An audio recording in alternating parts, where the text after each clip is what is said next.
even feel like getting fancy and trying to Do the intro. do the intro or anything. I just like I want to get to it. Just got a thing from Mark saying he is showing up at 15 minutes late. Yes. So Um, we'll make sure we answer everything before he joins. yeah, I was thinking we should do that. What we were speaking about with Bill and Danny and Chevy. Yeah. Do you want to do that right away, or do you want to tell me about being a dad and basically a volleyball taxi?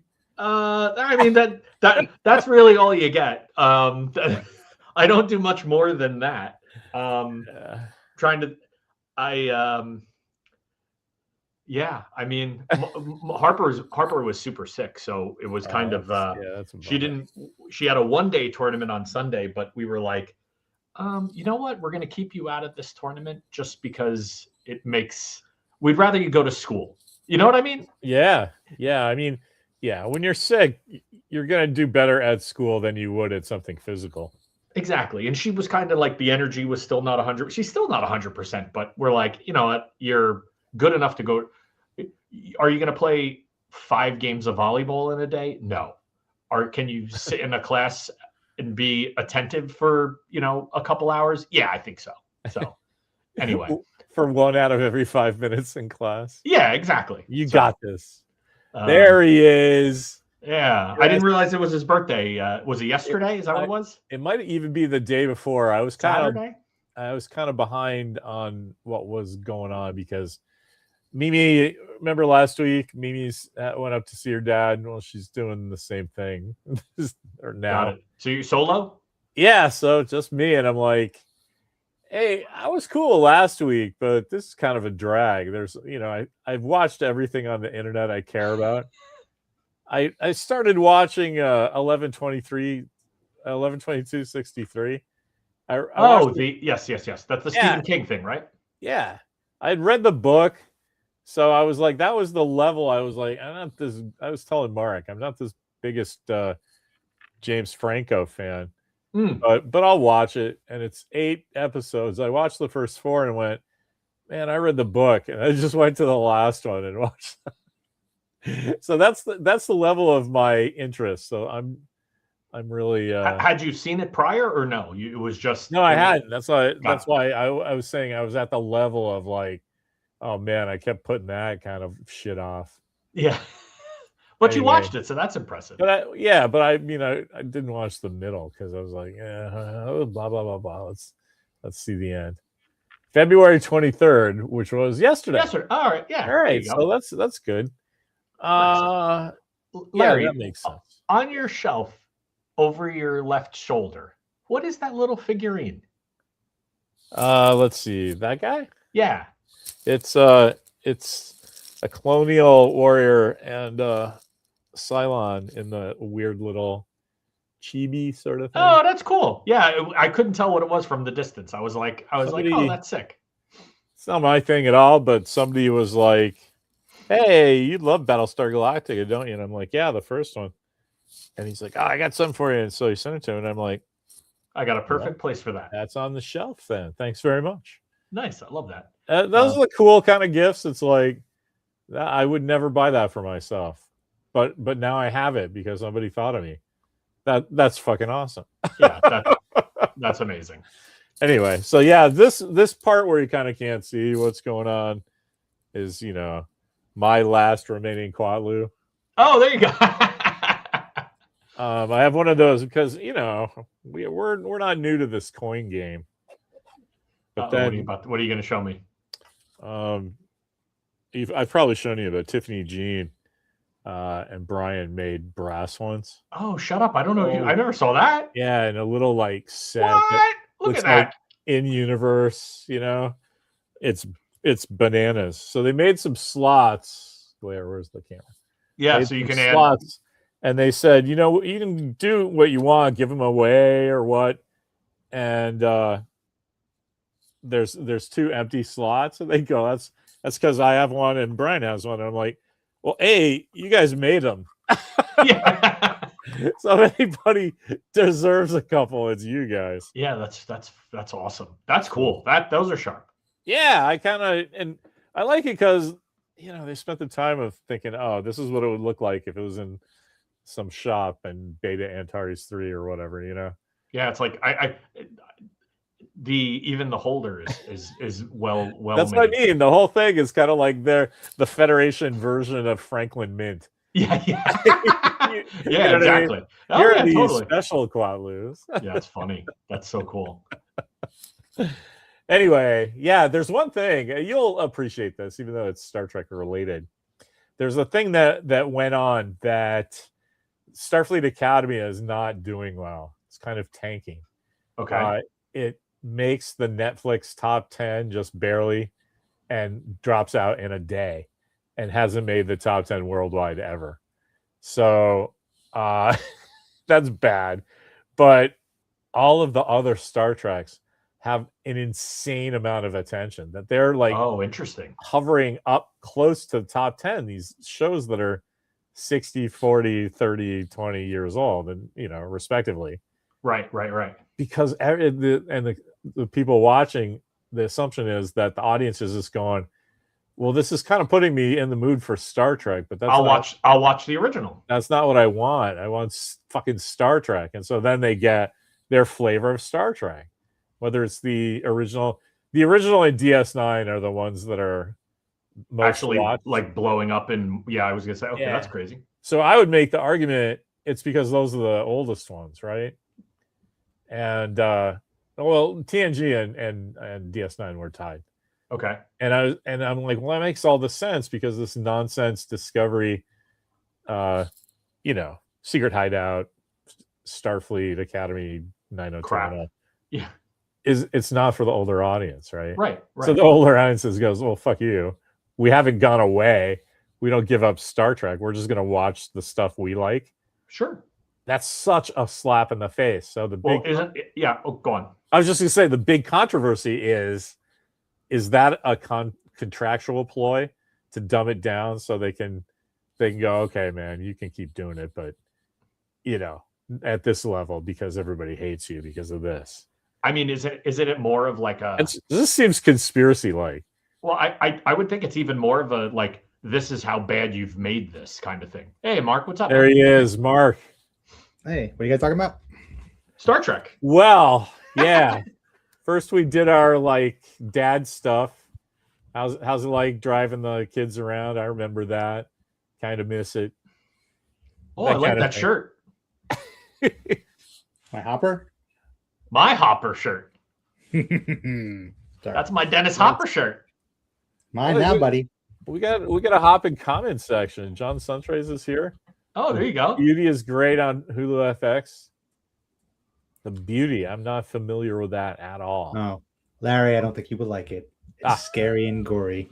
Oh, but funny. All right. Thank you. I guess not really scary, but you know. I have Chris has got a ton of those little figures. Little there you go. Chibi guys, or what do they call it? Kirk and Spock with Lurpas. Oh, those are cool. I like those. What I miss, Kirk and Spock with Lurpas. SFA is thinking, yes, what a surprise. Quite a surprise, exactly. Okay, we're caught up. Well, now Mark's here. Good to see you, man. All right, let's jump into the question that was posed. But Larry, you actually propose it the way it was presented to you from the young man. So yeah, Walker and I were having a chat, and it's basically, you know, Chevy Chase or Bill Murray, because to him, as a new guy and a film student, not full of nuance, it looks like they're the same, filling the same Hollywood niche. And I was like, whoa. That is not true. They are two different guys. It is a Coke and Pepsi, Mac and PC thing. Don't get me wrong. Mm-hmm. But me personally, my point was, I love Chevy, which reveals something about my personality, because he always plays a dick. And so Walker's counter was like, so does Bill Murray, kind of. And I'm like, yeah, wait. He plays a dick, and the events of the movie happens, and he remains a dick. And I love that. It's that you can have adventures, but be an observer in the scene, and you're contributing to what's going on and stuff. But he always plays a reporter or a detective or somebody who's looking at the outside looking in, right?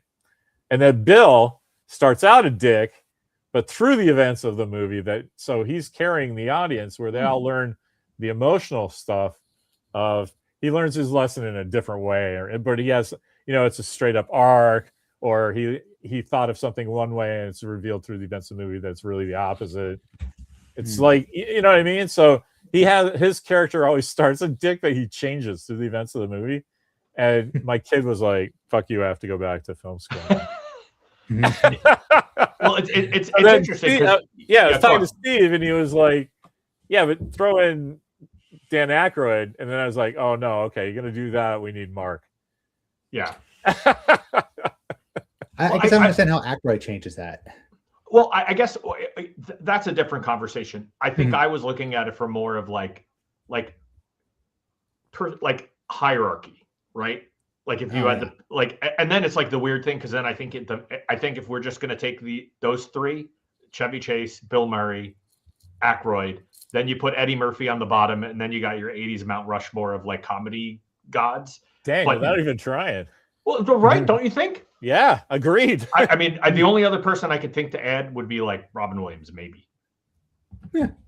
But, or Steve Martin, maybe. I don't know. Like there's a couple, like the Robin Williams, Steve Martin, Martin Short. There's like a handful. Like I don't know if they're in enough stuff. But anyway, my thought was I was looking at it from like a complete hierarchy, and my thought was Chevy Chase was the brightest of all of them. He was the biggest star, except it was just for too short of a period of time.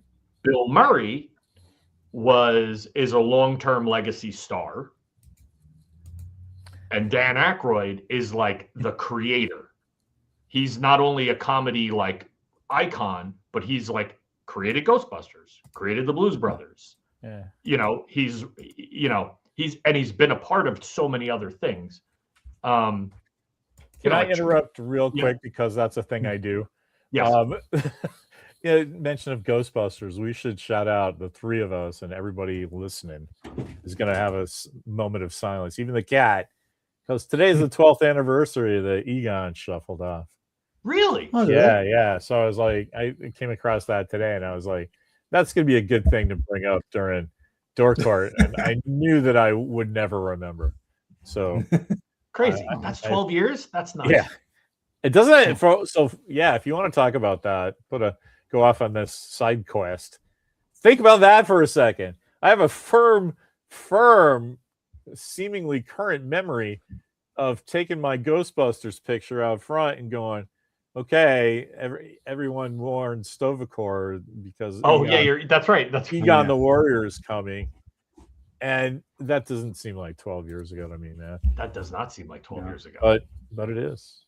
Well, that was also like to piggyback off of that with Robert Carradine. Essentially killing himself yesterday. But then also finding out he was 71. So wait, what happened? I didn't even know. You just said he died. So Robert Carradine, one of the nerds, I know who he is. Yeah. He's been dealing for the past like 20 plus years with bipolar. He was completely like insane bipolar. I don't want to say insane bipolar, but you know what I mean, bipolar. Sure. And I guess he killed himself. I haven't seen anything official yet, but it said he killed himself. I'm like, that's kind of crazy. That's a shame. Yeah. He was in a really interesting detective movie. I can't think of what it's called. Chinatown. No. LA Confidential. Here, let's throw up Hector. I was initially going to say Murray, but I'm still saying Murray. It just makes me laugh.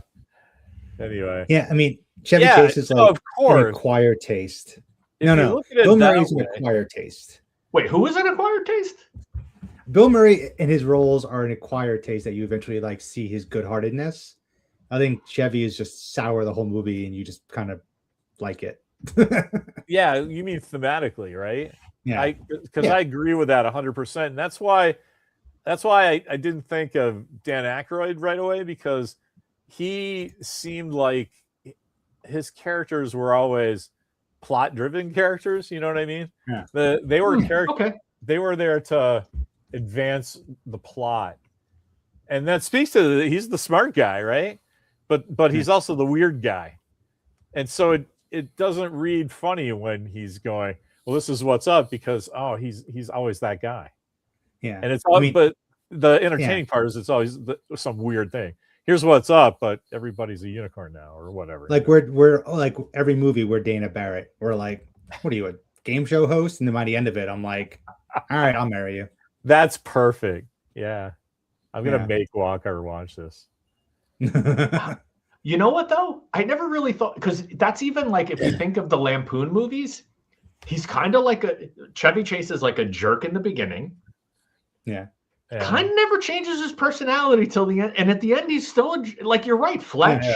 Memoirs of the Invisible Man, Funny Farm. It's like he plays a role, and he plays it to be a writer. And Caddyshack.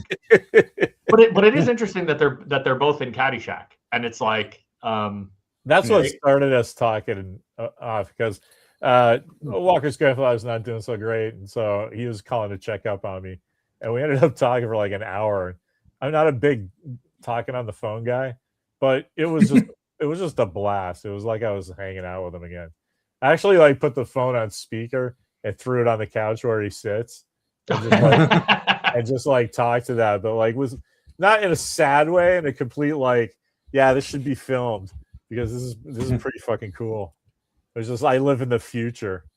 You know what I mean? Like I saw the little hologram of him calling from me, like over there already, even though that hadn't happened yet. Anyway, sorry. You know what though? The more I'm thinking about this, anyway, her dad's not doing so good. So we were talking about how he loves golf but hates Caddyshack, and then that just turned into this. Really? Yeah, well, I can see that. I can see you not liking. Yeah, that's like. Well, that's also like. Who was it? Someone I worked with, I was talking about Caddyshack, and the only Caddyshack they had seen was the Jackie Mason one. Oh man! And I was just like, "That's the Caddyshack you saw? Oh man, you're really." But can you imagine if there was a world where like there was somebody who always saw the cash grab follow up movie, and that was their view of pop culture? It would be like Ghostbusters 2, Caddyshack 2. Yeah, just think of Butch and Sundance as Tom Skerritt and William Catt. Like you would just be like, yeah, it kind of works, but you're just that much off of everyone else.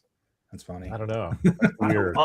I was briefly, my brain was thinking of like your theory on like Chevy Chase is the dick, Bill Murray is the redeemable dick.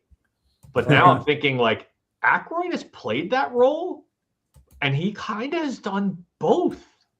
Well, like, because if you think about his character, like he plays if you think of like Tommy Boy, right?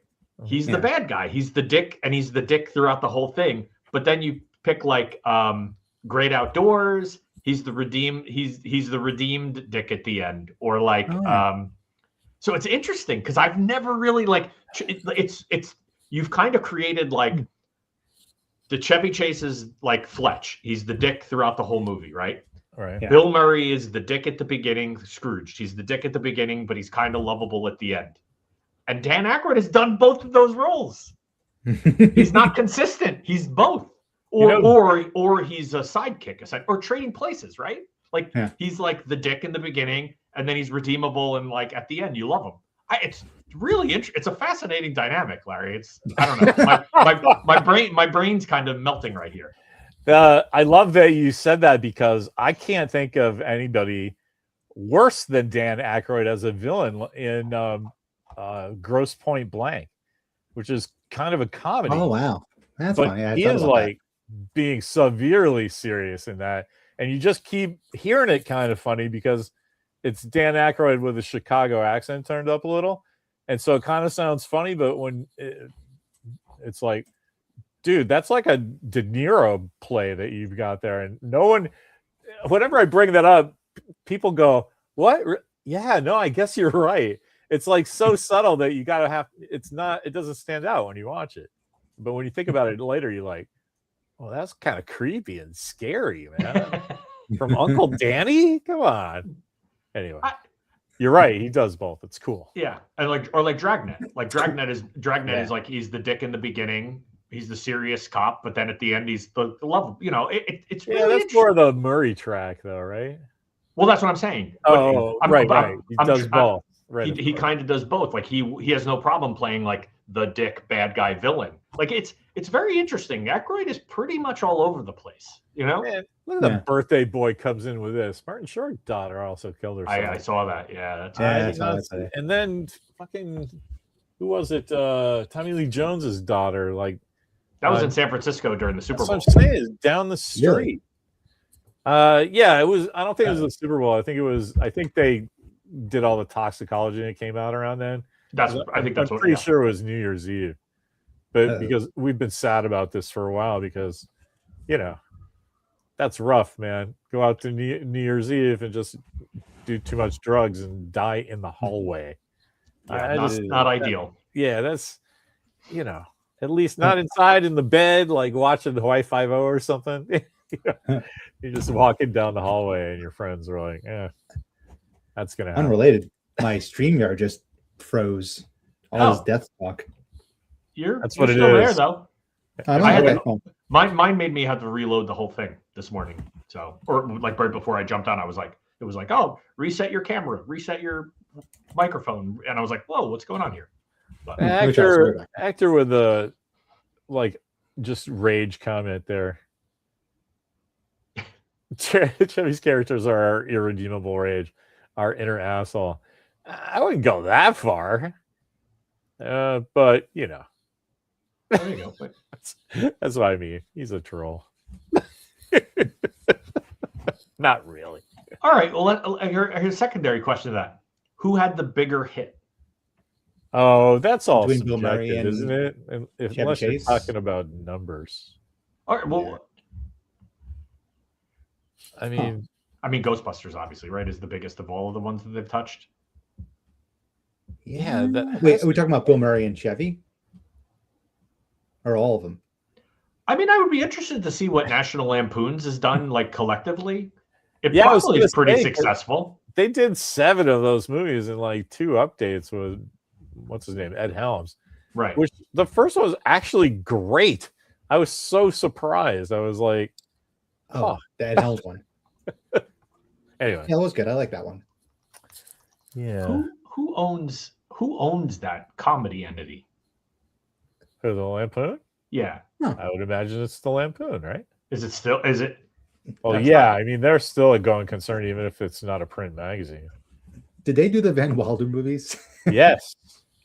Interesting. Yes. Oh man, who was it?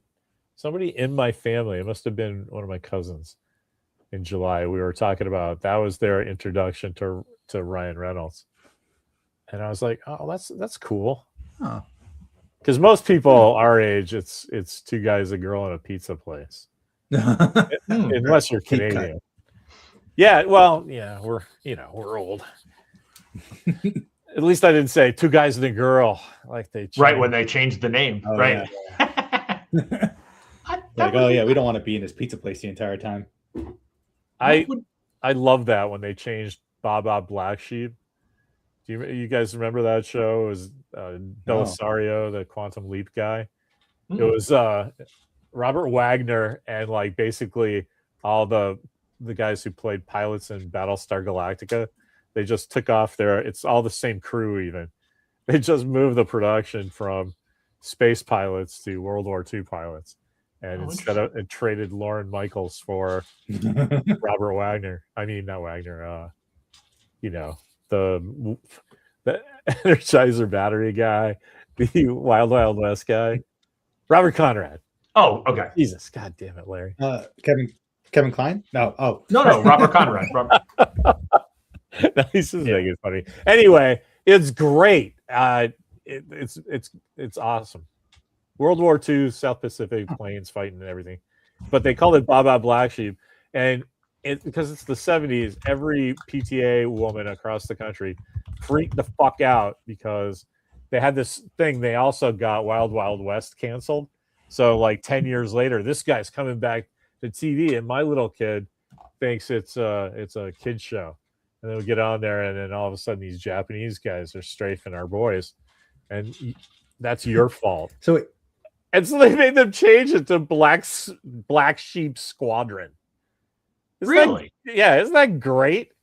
they bowed to pressure of the moms. I like the name. What, Baba Black Sheep? That's a better name. Yes, I agree. That was the name of the book it was based on because they were Black Sheep Squadron. Anyway, Dana Elcar. Yes. What the hell is that guy from? Oh, everything. Oh, MacGyver. Yeah, say, you know him from MacGyver, but I know him from 2010. He's the Russian guy in the beginning. Have you checked Discovery's orbit lately? Like, hey, guy from MacGyver, why are you doing that shitty Russian accent? Anyway, yeah, he's man. That when I was a kid. So what are you looking at it, Steve? MacGyver or what? Black Sheep Squadron. Oh, I was. I just don't know what year. Yeah, goddamn. 76. So I was 13, and that was the first time I saw on a TV show. I'm pretty sure I'd seen movies where there was like a random surprise death, but TV at 13, my understanding was that if you're in the show, you've got plot armor, right? I didn't really make a distinction between number one on the call sheet. Oh, and like you could be number written off 11 tomorrow. You know, yeah. Who's basically a day player with lines, but they keep re-upping because everybody loves him. So in the first season, it was about the 8th episode. I was there number one. I thought it was great. I was down for the show. And they had a mechanic guy who's like the teenage guy. And so it was audience in for me, right? And he gets strafed and killed, and it's a plot point in the 8th episode. And I was like, fuck this show. It was the first time where like I really got surprised by that because, you know, for all the reasons you know, so as an adult. It went 2 full seasons. He's in like StreamYard. StreamYard hell. Yeah, punishment. No, it went. So yeah, Red West is in that. Look, I'm doing this all off the top of my head because I fucking love that show. Red West is in it. All the what's his name? Ed Begley Jr. is in it. Yeah, the list is crazy. John Larroquette was on it. Yeah, he was the main character. Well, you know, he's there's all those guys we were reading are the like Sulu Chekhov, Uhura, and Scotty guys. Yeah, Second Lieutenant Bob Anderson, played by John Larroquette, who left after the 6th episode of the 2nd season. Yeah, it was saying that the 2nd season is just tough. Well, it's because the moms came after it. They had to deal with all the press, and they changed the name, and then everybody working on it was like, "Hey, fuck you guys. We were doing a cool show, and like, don't fight that. We'll just go get other jobs. Who cares?" And they did. They all like moved to Quantum Leap. That's funny. Oh, Barisario, is that the name? Yeah. Why does this name sound familiar? Denise Dubari. Nope. I thought she was a Star Trek person. She's not. Okay, never mind. Yeah. But she's okay, interesting. The rabbit holes, man. That's funny when there's like a TV like until you've mentioned that, I've never heard of that show ever in my entire life. And I'm always I could do that all day, man. Isn't that I'm older? But isn't that still fascinating? I don't know. That still boggles my mind. And I know I'm not like my brain is not a repository of everything, but it is still like to me like the fact that there is still stuff to find. It's crazy. Yeah. I like that. I'm glad that there's still stuff to find. I agree. In some ways, it's easier to find, right? Like you can go on archive and download every episode. Oh, you get the whole season. Yeah, that's kind of cool. I mean, I'm getting that more like nowadays too, where it's like season 2 of the Steamboat. I'm like, the what? On HBO Max? What? Oh yeah, that you just keep hearing of stuff. Yeah, what is it? Like the Steamboat? Did I you just make this up? Oh, I was like, I don't know what I did just hear about this Netflix thing called Godless, some Western that got under my radar. I have to watch. Oh yeah. Oh, that was good. Oh wait, is that the? That's the one. I've seen it. I didn't hear of it until like early this morning. 2 in the morning. I was on my phone, dude. Because my wife and I powered through that when it first came out. That's a really good show. Oh yeah, awesome. Yeah, probably one of the best series finales ever too. It all like whoa, that's bold words. Yeah, well, love a Western. Do they kill everyone at the end? No, well, kind of. Okay, yeah, it's a Western. That's cool. Well, is it one season? Yeah. Let's see. Godless miniseries. It is 7 episodes. I could crush that before Mimi gets back. You can do it right now. I gotta go. Scoop McNairy's on it. That's cool. I like that guy. He's in some good stuff. Let's see. My God. Larry, you watched the first season of Paradise, right? I did. I loved it. Oh my God. Have you started the second season yet? Or are you waiting for Mimi to come back? I have not. Waiting for the memester. We got 2 episodes in last night. Is it good? Yeah, man. I loved literally every single thing about that. The pacing was perfect. They weren't twats like in Lost, where they'd go like, oh, here's some weird thing, and then either forget it or spend 7 episodes explaining, oh, that was just, I had a fart. Sorry. It was some kind of beyond anticlimactic answer. And that show just hummed along really well until we got to the end, and I was like, well, that's fucking it, right? And then they pull the end, and I was like, oh. Is that the city underground with the president? Yeah. Okay. Yeah. Got it. Okay. It's wild because like the whole first season is basically a conspiracy about who killed the president in this secret underground city in Colorado. And then it's like this person did it and they're in control and there's some video of this person with that person. And then it's just some guy who snuck in and killed the president because he had a beef with him. And you're like, oh, okay. And then you're like, the season ends with him going, well, you know what? I'm going to go out into the world and find my wife in the apocalypse. And I'm like, okay. Is that what the second season is? Yeah. It's basically Mad Max, right? Yeah. Oh, well, it's funny because they're kind of like, there's so many apocalyptic shows nowadays that this one is kind of, you think you know what's going to happen. There's like a gal on her own and like a group of dudes show up and you're like, oh, okay, I know what this is going to be. And they're like, no, we're cool. Like all the jocks are dead. We're the nerds. We're still alive. Right. We had the brains to save ourselves. Hey, that's pretty cool. I love when they do that, like in Moon, when Kevin Spacey's playing the like crazy computer, and he's like, no, he saves him at the end. He's not behind anything. He's trying to be cool. Yeah. No, man, that's my programming. I love that. Yeah. Well, you just got me off of Godless, and I'm gonna watch that Paradise and just tell Mimi. Because we'll never get to it. We're in like season 4 of Homeland, and that's her comfort food now. And I don't complain because that show is fantastic. Yeah. But it's like, it's when you get a 8-season thing, it's like this has to be good because this isn't 8 seasons like West Wing, right? Because you're gonna make me watch the last 2 years, and Flea Market Flip is waiting there. Or whatever, You're funny. I was just looking at the creator of this show, all of his the guy who the creative and the executive producer of this. Of what? Of Paradise. Oh, Paradise, yeah. He's the This Is Us. That's him. He did all This Is Us, which is kind of like, but he's done a lot, man. He's done a lot of TV. It's good. I love the first season. I have to say. He wrote Cars, Bolt, the Pixar movie, Tangled. Yeah. Oh, he's written a lot of stuff. The audience thanks him. Good. Entertaining stuff. Yeah. I was thinking about Epic the other day, which is rare because you have kids, you go see the kids' movies. And because I fucking love movies, I pay attention, right? And so I have little kid movie opinions.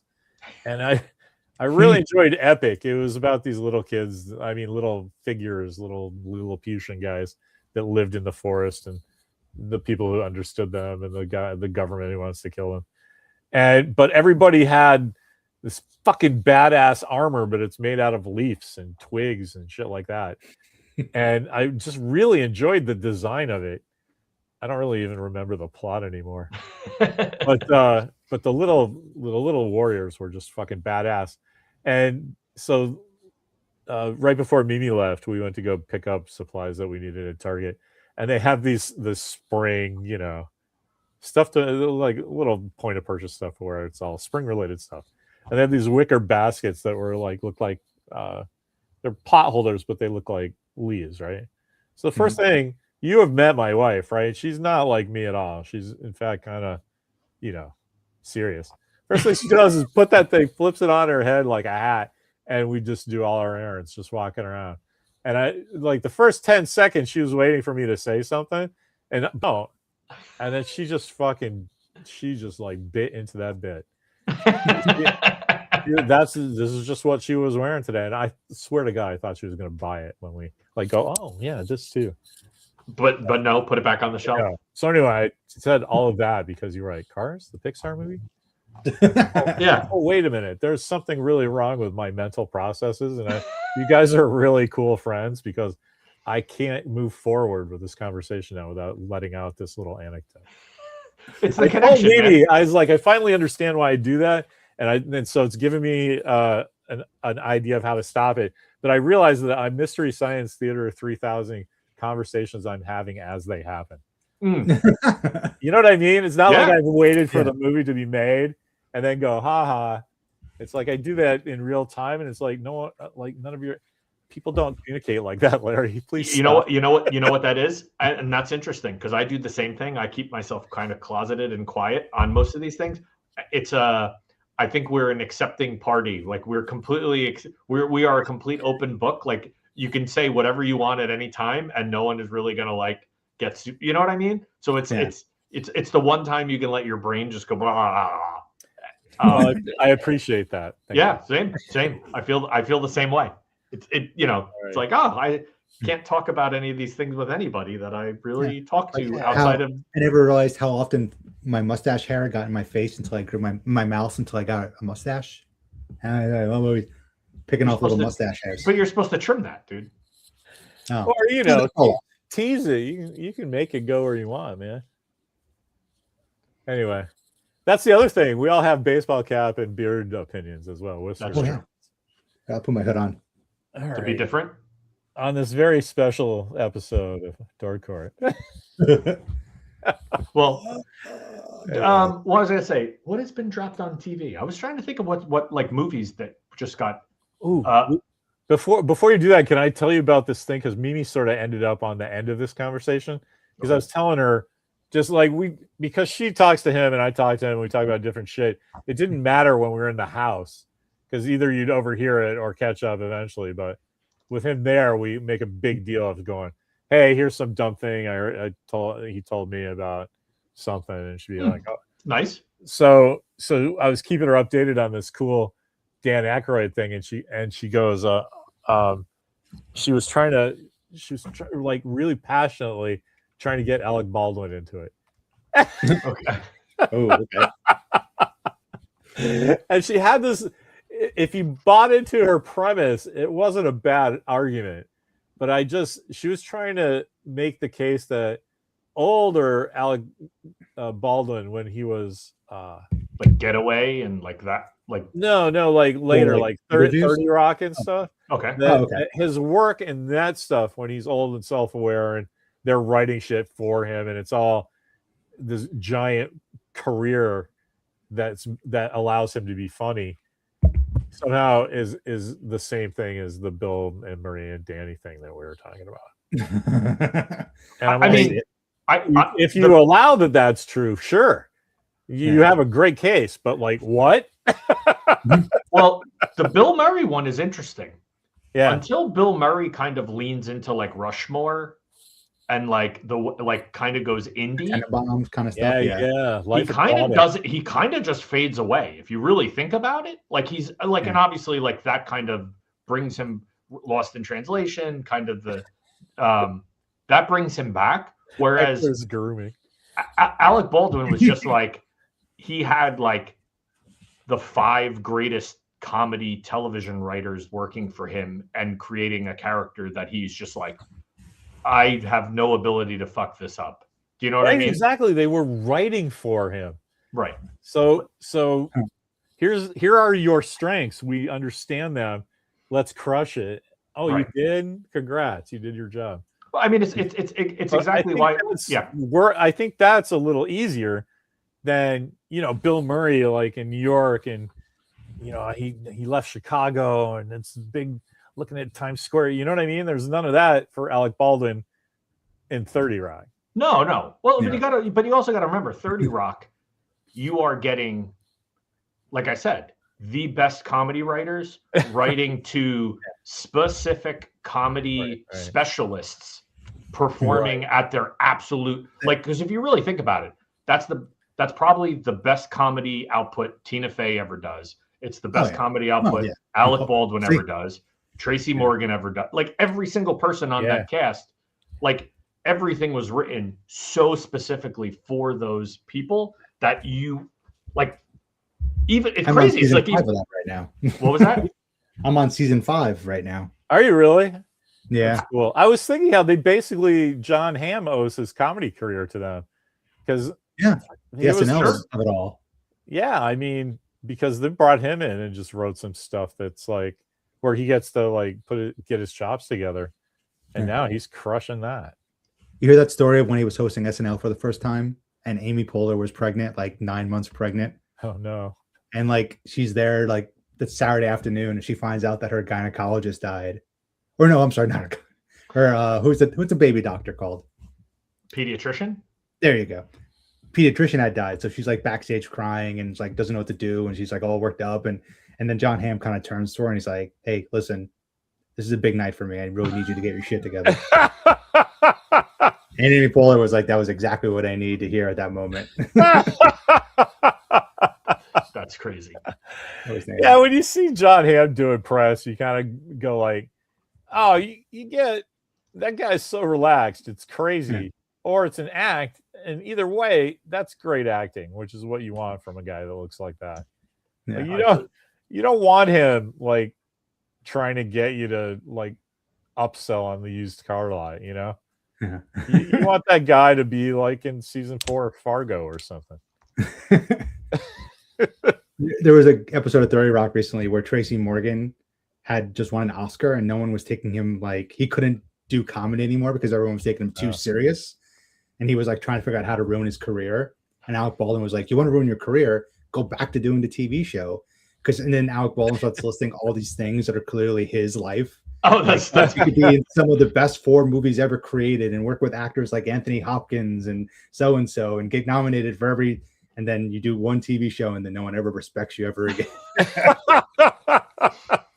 It's 30 Rock is so. I was going to ask you, what are you watching it on? Because some of the streaming have pulled there's a bunch of episodes that. There's an episode I noticed that too. I was like, wait, it just went from like 10 to 12. And I was like, oh, okay. And I don't remember which one it was. Which do you know which ones they are? Yeah, it's one where Jenna does blackface. Oh, is it?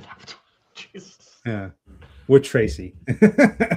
The thing I love is where that came from, right? Is that it's basically Tina Fey got so fucking pissed off at the notes she was getting at Saturday Night Live that she's like, if her and Jane Krasowski or whatever are just bitching and going, if we fucking told all these, if this was a show, people wouldn't believe us. We couldn't get on the air because they would know that we were just fucking making fun of their idiocy.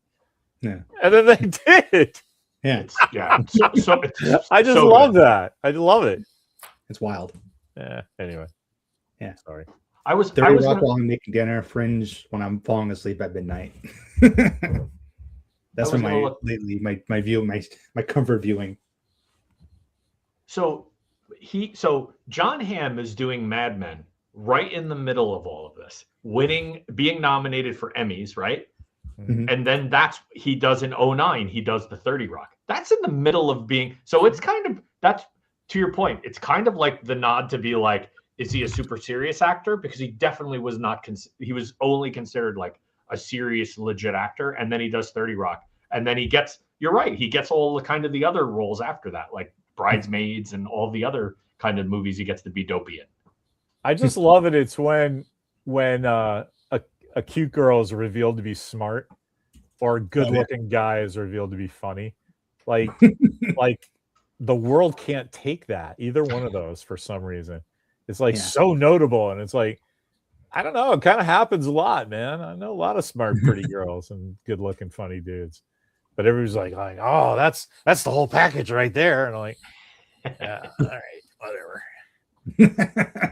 It's a triangle. It's just a pet peeve because I have to deal with that all the time. The good-looking, funny guy, you know. Well, I'm just a bro, man. Just a bro. He was in He was like you. He was in Transformers. I've never seen a Transformer movie. Who, Alec Baldwin? Oh. Yeah. He's one of the is he like a senator or president or? No, he's one of the Section D guys. I forget what it is exactly because I'm too old for Transformers. I like the whole idea, and I support the idea of giant robots that can turn into trucks fighting with each other. And the 3D one that starts off on the moon was excellent. Loved that one. But I can't keep them straight. It's just this big fight, right? I just watched the Beast Wars one, and this was like, oh god, see if I can get this scene to work. There you go. It's it's a bunch of Transformers fighting Nazi Germany. Nice. Germany. That's in Beast War? That's in the Beast War one? Yeah. And I was watching it and I was too high, and I'm like, man, I'm too high for this. That's why I support him. That's fine, but it's like cotton candy. Yeah. Hey, remember that time we went to fucking... Remember when Optimus Prime killed Hitler? County Fair and had cotton candy, right? It's the same thing. Yeah, Optimus Prime took a piss on the Decepticon thing or whatever. Who knows? Well, roll out. That's all have either of you guys seen the new Running Man with it's on Amazon Prime for free? You liked it, right? I liked it. Yeah, I thought it was awesome. I haven't seen it yet. I don't have the affinity for the 80s one you guys do, so I didn't care. I'm like, just fucking give me a thing. It's called Running Man. Stephen King wrote it under Richard Bachman. It was great. I loved it. But I like that I like that they're both unique and they're different, and I like that they're. I listen. You get Arnold Schwarzenegger to make your movie, to be in your movie back in that time. It's not going to be what Stephen King wrote. Please, Arnold, this way. Right. No, I get it, but remember the RoboCop that came out with the guy from For All Mankind? Yep. Oh yeah. And then around the same time, Colin, what's his name? Oh, Irish guy did Total Recall. Like those both kind of mildly offended me. Like because they weren't great enough to get that borrowed interest from the names. That I get remakes, I get them, but you have to either do something cool and different or blow it out of the water with your more money that the studio is giving you or something. And those are just kind of average.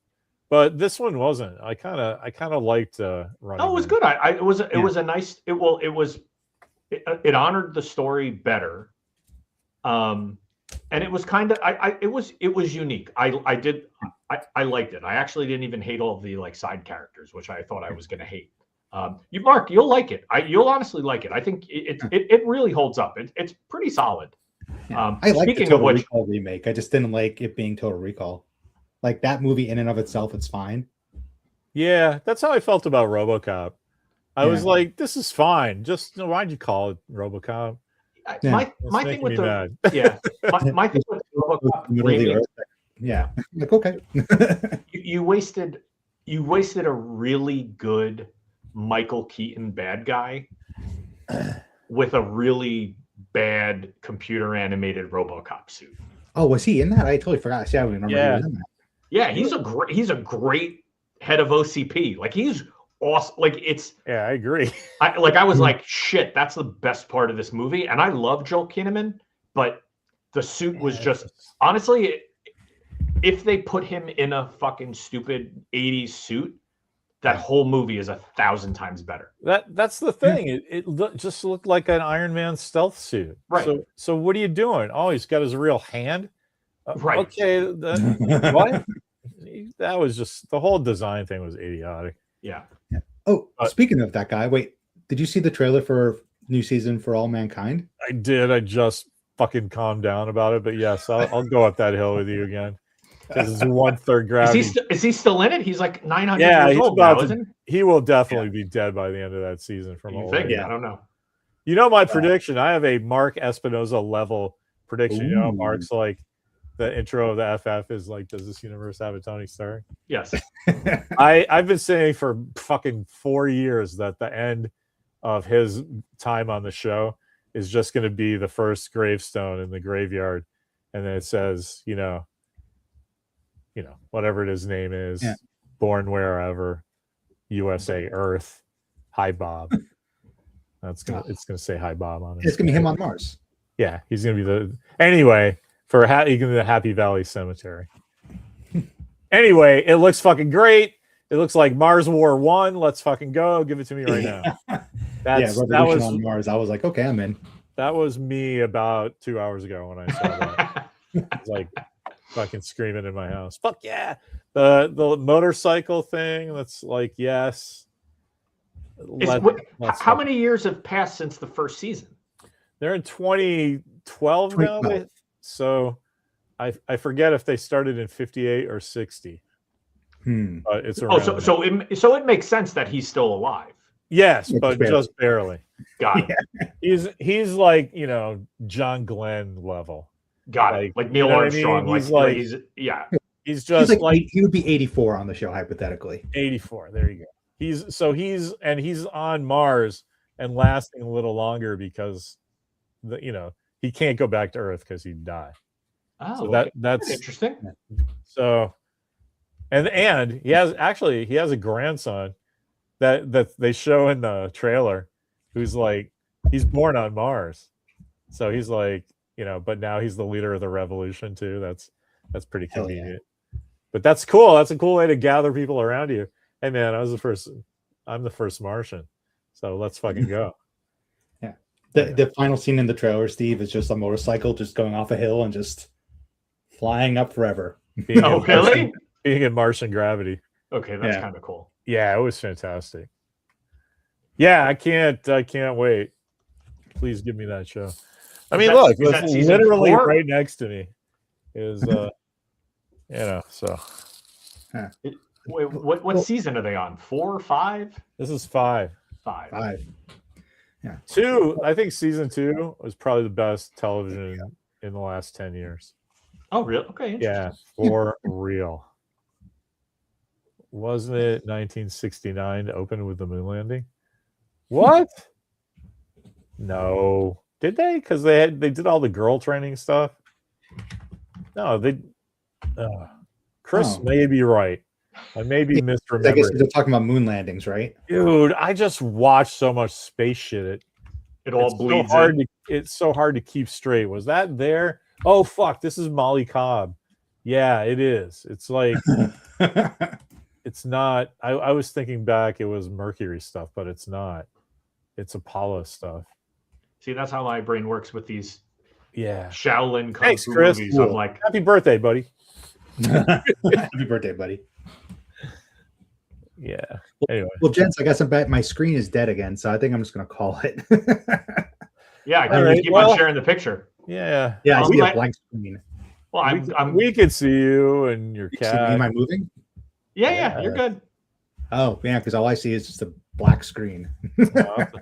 That's a bummer though, because the whole point of this is for us to see you. See you. Yeah. Well, you look close to the end. You almost made it. Yeah. I was. Call it if you want, or if I was excited about something. I was just going to ask, what's the next movie with Randall? Oh, Tenet of all things. Oh, okay. And I'm not looking forward to it because it came out of like, I fucking hate Christopher Nolan, and the fucking movie doesn't make a fucking lick of sense. So, you know what? I'll probably put that on. Larry. It's backwards. I do like the whole thing that the kid in the beginning is Robert Pattinson. That's kind of cool. But and I'm willing to watch it again and look for it because that fucking came out under this crazy haze of COVID and weird press about how this is the movie that is going to get everybody back into the theaters, and everyone in America kind of went, "Don't tell us what to do." Yeah, and so it's just kind of got this weird energy about it in my brain, and like the whole like vibe of like there's only one way to watch this movie, and any other way is shit. And you're like, oh, okay. Yeah.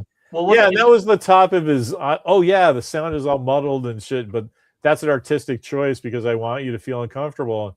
And the audience is like, yeah, that's not why we go to movies. Yeah, I can't hear anything. Fuck you. Yeah. No, I was gonna. Is that the one that him and his brother were like writing for like since they were like 5 or some shit like that? No, that's Inception. That's Inception. Yeah, and you can tell because that screenplay is perfect. Yeah, bulletproof. Tenet's the backwards forwards one, right? Yes. With the tall, the Invisible Girl. Oh no, who is she? She's the Mission Impossible one. The golden gal from Guardians 2. Yes. Oh, yes. Adam Warlock's mom. That's right. Yes. Drebecki, I think her name is. She's like the 10-foot tall. We Amazon. just saw her in something when I looked her up, because we recognized her voice. And it was maybe in Homeland or something. What the hell's her name? Isn't it? And I was like, oh, the Golden Girl in Guardians 2. I said it just like Mark did. What the hell is it? What's her name in Guardians? I don't know. Aisha. Mrs. Warlock. Aisha, the Golden High Priestess of the Sovereign, played by Elizabeth Debicki. Debicki? Does that sound right? What was she in? Wasn't she in Mission Impossible? She was in Tenet. I know. And Guardians of the Galaxy 2. No, come on. She's in something else. What the hell is she in? Oh, she's in Guardians of the Galaxy 3 too. As well. You son of a bitch. I forgot you came. Man from U.N.C.L.E. That's what I know her from. Okay. That's right. Dun, dun. That I watched recently again. That really held up. Yeah. Damn it. I'd rather watch that than Tenet right now. I'm gonna have to rewatch Ministry of Ungentlemanly Warfare just to get my Henry Cavill fix in. I know you love that movie, so I never talk about it because it's like your movie. Yeah. It's like, oh man. I love that movie too. Did you see that? Was it today or yesterday? Was National Superhero Day? No. And I guess it was this a couple days ago or something like that. And Henry Cavill posted a message on social media and tagged every single person in Hollywood that has played a superhero. That's pretty cool. And the only person that responded to him was Momoa. Oh, nice. But I was like, that's a guy that was like, he should still be fucking Superman. I'm sorry, but it's he's perfect, man. I'm pissed that he I'm glad he's doing Highlander because he looks great in Highlander, dude. He does. That'll be good. Wearing an old bomber's jacket with a samurai sword. I'm like, yeah, all right. There's a movie I'm just fine with them remaking because Highlander. Yes. Yeah, because Highlander is so obviously its own thing of its time that this is perfect. That like every 30 or 40 years they should make a Highlander movie because the concept is immortal. You know what I mean? Go ahead. Tell me that story again back when we still breathed the air. The interesting who's the villain in it? I forget who else is in that one. Who's the villain? But then who's also the guy who's like Sean Connery? What? Oh no. The Sean Connery role is Russell Crowe. Oh, I think I knew that. At least that's what I. Yeah, that's what my understanding. Yeah. Russell Crowe, I feel like I saw an article about him recently where he's gotten into some weird hobby. Have you seen this? He's like, no, dude. Here's what you got to understand about Russell Crowe. No, dude. Russell Crowe, a couple of years when he made right around the time of Gladiator and The Insider, he is the biggest star in Hollywood. Everything he touches is box office gold. He wins an Academy Award. He's amazing. He's essentially like what Mel Gibson was 20 years earlier for Australia, actor. He's like king. He had made so much money. He didn't know what to do with it. So he started collecting watches because I have so much money. I don't know what to do. So he started collecting watches, but he started collecting watches that are like not even one of one. They are like prototypes of watches that's like, awesome. Yeah, like the impossible to find things. Yeah, but before he's also the rare ones. but he Russell knows. Crowe stuns fans as they find his secret TikTok where he shares his passion of watches. Yeah, but the thing about watches, he knows watches like Larry knows background characters in like Star Trek. Like he talks about it like you're like, I have no idea what you just said for the past minute. How did you get there? Right. But it's in. Did you watch the TikToks? You should watch the TikToks. I want to. Yeah, like it's like he's so happy. Oh, it's like it's like Larry talking about background characters in Star Trek. It's the perfect analogy. Funny. Or like the little contraptions they used to make the contraptions in Star Trek. Yes. Anyway, this was a 1922 Texas Instrument calculator that they converted into. I love that. That's like this. Always. What is it? Canonical moment in time in Doctor Who. Like, oh yeah, like that. Larry, that was your perfect example of your insanity right there. I did find one of those calculators that they pull off the Did you really? Yeah, for the lightsaber. I think I showed you guys the picture of it. Yeah. Anyway, that's probably a good segue point. Yeah, we'll let Mark go now. What so when is your one with Randall? Tomorrow at 5:30 our time. All right. I will try to catch it. Yeah, we got we should say, Todd, thank you for showing up. Yes, thank you. He said, I'll try to make it. I'm at work. And I'm like, man, we're just a bunch of nerds talking shit to each other. So I really appreciate it when, it's a thing people want to listen to. I love it. Very appreciative. Yeah. Thanks, guys. And happy birthday, Chris. Yes, for sure. Happy birthday, Chris. And my screen is just my face like this. It's perfect. Take a screenshot.